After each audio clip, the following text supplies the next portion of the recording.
हा आमच्या गावचा नाही, ह्या आमच्या गावात ठाण मांडून बसलेला आहे। कारखाने त्यांचे, फॅक्टऱ्या त्यांच्याच, सर्व काही शकालेच त्यांचेच असून सुद्धा आमच्या ओबीसी वाल्यांकडून ते आरक्षण मागत आहे। 10 महिने झाले आमच्या गावात होता, खूप त्रास द्यायला त्यांनी आम्हाला। स्वयंपाक करून खाऊ घातला आमच्या लोकांनी त्यांना, तर ते आता आमच्या ताटात बसायला लागले। मग आता आम्हीच पर्यंत आलो पावसाला। आमची एवढीच मागणी आहे की आमचं आरक्षण हे आमच्या हक्काचं आहे आणि आमच्या हक्काचं आरक्षण आम्हाला टिकून ठेवायचं आहे। ओबीसीतून नाही मिळालं पाहिजे ना, त्यांना त्यांचं स्वातंत्र्य आरक्षण देऊन टाका, आमची काहीच हरकत नाही। आम्ही 1 वर्षापासून शांत आहे, पण आमच्या ओबीसीला हात घातल्यामुळं आमचं प्रकरण चिघळलेलं आहे। आमच्या शेतातलं त्यांनी नुकसान करून सुद्धा आम्ही ते सहन केलेलं आहे।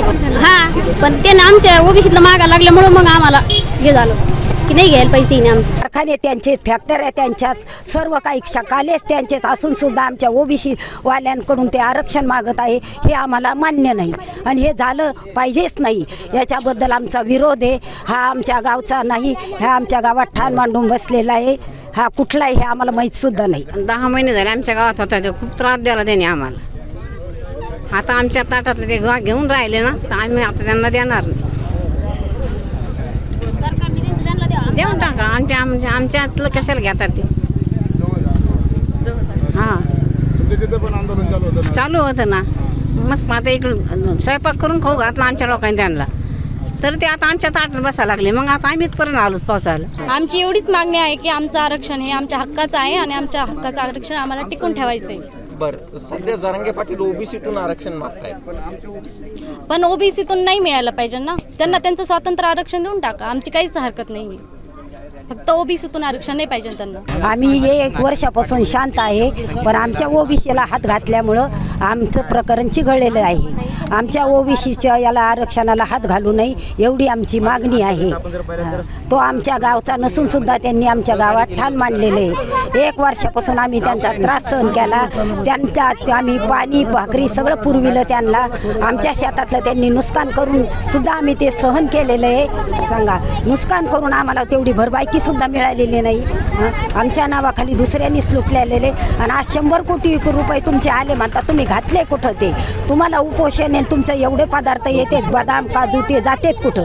याचा हिशोब सगळा झालाच पाहिजे।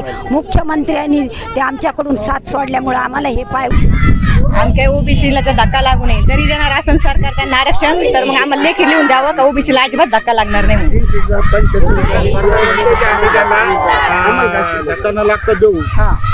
मग तेच आमचं तेच म्हणणं आहे। आमचे गरीब समजा आम्ही ओबीसी गरीब लोक आहेत, आम्ही त्यातूनच समजी घेणार म्हणल्यावर आमच्याकडे काय राहणार आहे? आमचे गरीब लेकर आता ओबीसी समाजाचं काय इतकं काही हे नाही मराठीच्या लोकांसारखं, आणि ते आमचं सोडून घ्यायला लागले म्हणल्यावर आम्ही काय करणार मग?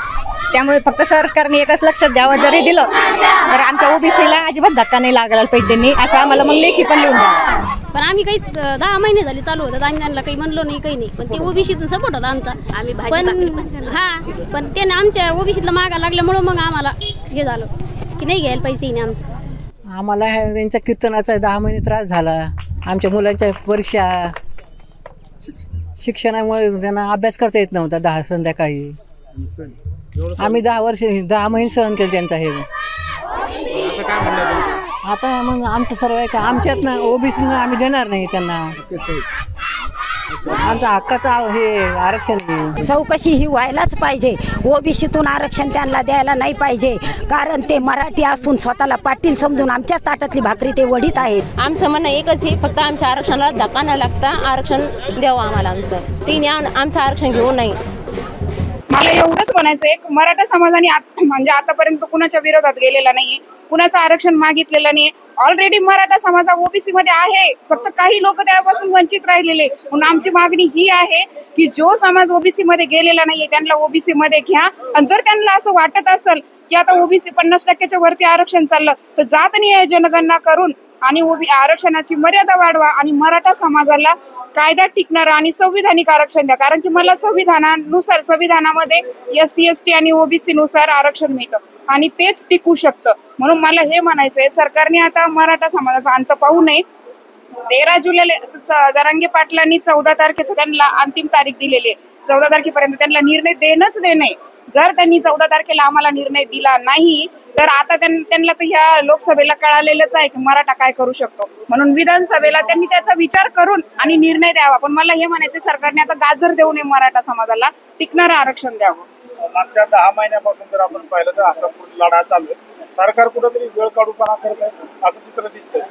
13 तारखेपर्यंत होईल तरी सरकारला द्यावंच लागणार आहे, कारण की आता मराठा समाज हा पूर्ण पेटून उठलेला आहे. आणि किती दिवस आम्ही असं हे मागणार आहे? आम्ही आमच्या हक्काचं मागतोय, आम्ही कुणाचं काढून आम्हाला द्या असं म्हणत नाहीये ना. हे आमचं हक्काचं आरक्षण आहे. आतापर्यंत मराठा समाजाने मोठ्या भावाची भूमिका निभावलेली आहे.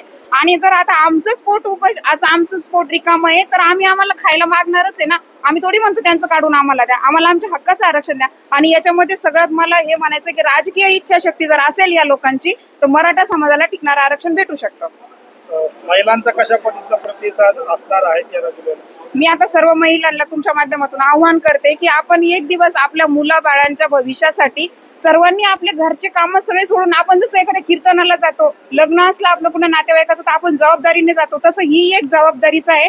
म्हणून 13 तारखेला शक्य होईल तेवढ्या कॉलेजच्या मुली असतील, आपले घरातले लहान लेकरं बाळ महिला सर्वांनी संभाजीनगर या ठिकाणी यावं 13 तारखेला, एवढंच मी सर्वांना आव्हान करते.